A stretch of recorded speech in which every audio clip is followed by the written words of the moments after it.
Hello chess lovers, Soren here, and in this video I want to take a quick look at a dramatic game played between legendary Russian chess master Mikhail Chigorin and Austro-Hungarian chess master Carl Schlechter. This game was played in 1905 in Belgian city Ostend. In this game Chigorin had white pieces and he opened up with e4, to which Schlechter answered with e5, f4. White is going for the razor-sharp king's gambit. Bishop c5, black is rejecting the gambited pawn, and by going for the development of the kingside bishop, black is emphasizing the vulnerability of g1 a7 diagonal. This classical line can be very effective when fighting against king's gambit. Bishop c4.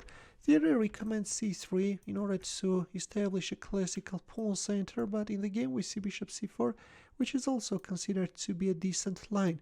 d3, knight c6. Of course, you can force white king to move by playing knight g4 and then bishop f2 check, but this won't give you much. And then white can play rook f4. White will then put his king on c2 and can organize a very dangerous kingside attack.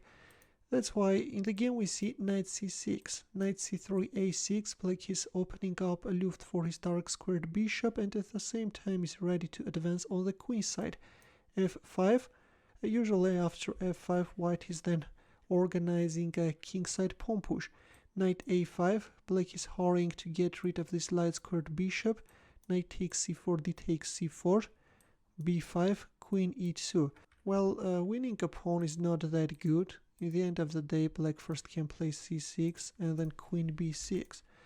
That's why Chigorin played queen e2, and already he's ready to capture on b5. That's why black played c6. White castled queenside, queen c7, knight d2, bishop b7, knight b3, bishop b6, h4, after which black also castled queenside. All in all, we have an equality on the board. Rook h3, white is trying to switch his rook into the game from the third rank. B takes c4, queen takes c4, d5, queen goes back on e2, this time we see d4, knight a4, c5, and bishop takes f6. Well, an alternative is capturing on b6 and then playing knight d2, and then knight c4 or queen c4 can follow. In the game we see bishop takes f6, g takes f6, rook e1. White is overprotecting the central e pawn in order to free white queen. Queen c4 attacking the pawn on c5. Rook c8, rook g3. Already white rook is ready to intrude inside opponent's camp, which black stopped with rook g8, but this is a serious mistake. Stockfish suggests bishop a7. If rook g7, then rook f8, and if you win this h-pawn, then this time bishop c6, if here, then c4. But this looks to be a little bit complex line, and finding it is not that easy. If you accept this pawn sacrifice as well, then this time bishop takes a4 can follow. Yeah, this is not good for white. There's too much pressure down the semi-open c-file. In the game 2, rook g3, black answered with rook g8, and after an exchange on g8, suddenly the pawn on c5 found itself unprotected. An exchange on b6 followed, after which black lost this c-pawn. Queen a5, rook d1. Of course, no one will blunder that rook. a4, and now white is starting to make use of his queenside pawn majority. c3, queen b6, b4, queen c7, and c takes d4. White is enjoying a huge advantage, and looks like that victory is just a matter of moves. The pawn on a7 also dropped, and gradually white is solidifying his position. At this point we see the exchange of rooks on d2 as well.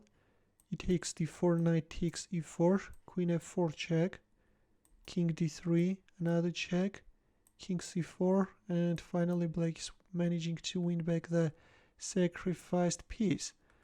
But there comes queen d7 check, king b8, and now of course white has to be very careful.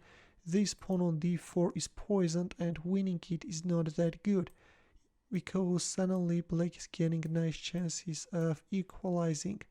That's why in the game we see king c5, which is an absolutely precise move. d3, b5, queen b7. At this point, if queen e3 check in order to push forward the d pawn, then king c6 can follow and black king is in a mating net. That's why black hurried to switch the queen into the defense and to b5 answered here, to b5 answered with queen b7, after which lost the pawn on d3 as well.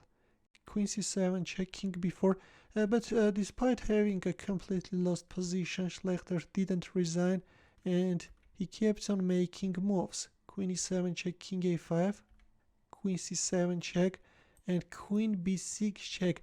I'm sure that at any moment Chigorin was expecting that his opponent would extend his hand. But this queen b6 check is a terrible blunder. Maybe he thought that once he's forcing the exchange of queens already, Schlechter would resign, but it's not that easy. In here, Schlechter made a powerful defensive move, and that move is king a8. How do you like this beauty, guys? Of course, by going for an exchange of queens that loses on the spot, but this queen sacrifice is allowing black to draw. If you accept the queen sacrifice, then stalemate appears on the board. Black has no more legal moves. And if king a6, then queen c8 check. If king a5, then again queen c7. That's why after king a8, the players agreed to a draw.